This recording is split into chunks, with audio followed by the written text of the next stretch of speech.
গোরস্থান, আমাদের গোরস্থান। গোরস্থানের জায়গা দখলের অভিযোগ উঠেছে সচিবালয়ের চাকরি আলমগীরের বিরুদ্ধে। এলাকাবাসী অভিযোগ করেছেন এই ব্যক্তি বিভিন্ন সময় মানুষকে হয়রানি করে এবং বিভিন্ন সময় বিভিন্ন সরকারের প্রভাব খাটিয়ে এলাকায় ব্যাপক বিশৃঙ্খলা সৃষ্টি করে। কে এই আলমগীর? আমরা একটু চেষ্টা করব সেই আলমগীর মুখোমুখি করার চেষ্টা করব কে সেই আলমগীর সাহেব। এলাকাবাসী অভিযোগ করেছেন বিভিন্ন সময় তাদেরকে প্রশাসন হয়রানি করেছেন, আওয়ামী লীগের প্রভাব খাটিয়ে এলাকায় দখলদারিত্ব করেছেন এবং সন্ত্রাসী কায়ত্তরাজম করেছেন এই আলমগীর সাহেব। অভিযোগ করেছেন এলাকাবাসী। আমরা মুখোমুখি হব সেই আলমগীর সাহেবের। কেন সেই শেষ ঠিকানা গোরস্থান, সেখানে তার মায়ও শুয়ে আছে, সেই গোরস্থানকে নিয়েও ষড়যন্ত্র চলছে। এলাকাবাসীরা এবং প্রশাসন সহ ঊর্ধ্বতম কর্মকর্তা যারা আছেন সকলের দৃষ্টি আকর্ষণ করছে এলাকাবাসী আপনাদের একটি হস্তক্ষেপের মাধ্যমে, যাতে করে গোরস্থানের জায়গা বেদখল না করতে পারে। এলাকার দাবি হচ্ছে সেটাই।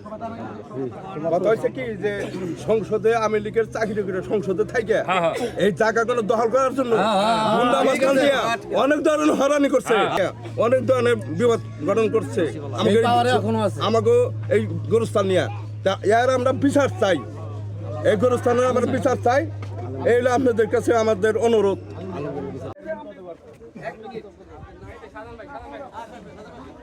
সে সচিবালয়ে চাকরি করে, সেই সচিবালয়ের চাকরির পাওয়ারে সে আমাদের এই কবরস্থান বেদখল করে, অবৈধভাবে বেদখল করে এবং কি তার সেডেলের জমিন কবরস্থানের নামে ছাইরা দিয়ে খাস জমিন আমরা যে কবরস্থান বানাইছি সেই কবরস্থান আমাদের জোর করে সে ভোগ দখল করে বানাইছে।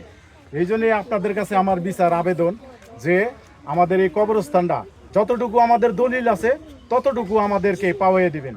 এইটুকু আসলে মূলত আজকে যে বিষয়ে আমরা এখানে সবাই জমায়েত হয়েছি, আমাদের 175 ঘর সমাজী পাশে আমাদের একটা সানজিদা করিম ফাউন্ডেশনের একটা মাদ্রাসা আছে, হেজ্জখানা আছে, এগুলো সবাই মিলে আমরা এখানে একটা কবরস্থান করেছি। তো কবরস্থানের জায়গা আমাদের এখনও 18 ডিসেম্বর জায়গা পাশেই বাড়ি আমাদের আলমগীর ভাই সে বেদখল দিয়ে রাখছে।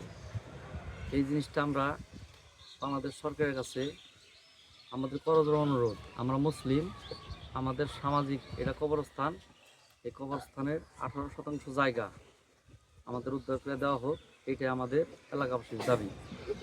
আশা করি আপনারা সবাই সাংবাদিক ভাইয়েরা আসছেন, আপনাদের ধন্যবাদ। আপনারা সবাই সহযোগিতা করে আমাদের এই জিনিসটা উদ্ধার করে দিবেন, এটা হলো আমাদের এলাকাবাসীর দাবি।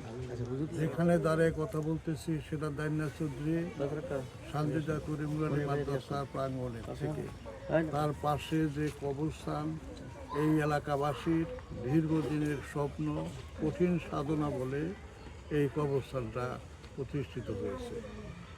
আজকে অত্যন্ত দুঃখের সাথে বলতে হয়, কবরস্থানের সম্পত্তি নিয়ে আমাদের এখানে এক কুখ্যাত আলমগীর হোসেন সেই কবরস্থানের জায়গা বেদখল করার জন্য পায়তারা করতেছে।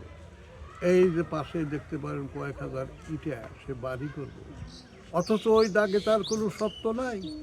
তার দাগ হলো 60 দাগ, দাগেরই মিল নাই, অথচ তার কোনো সত্য নাই, স্বার্থ নাই। এই কবরস্থান নিয়ে সে ষড়যন্ত্রে পায়তারা করতেছে। অত্যন্ত দুঃখের সাথে বলতে হয়, মানুষ এত ডিসেন্স হতে পারে? আমার মা আছে, আপনার মা আছে,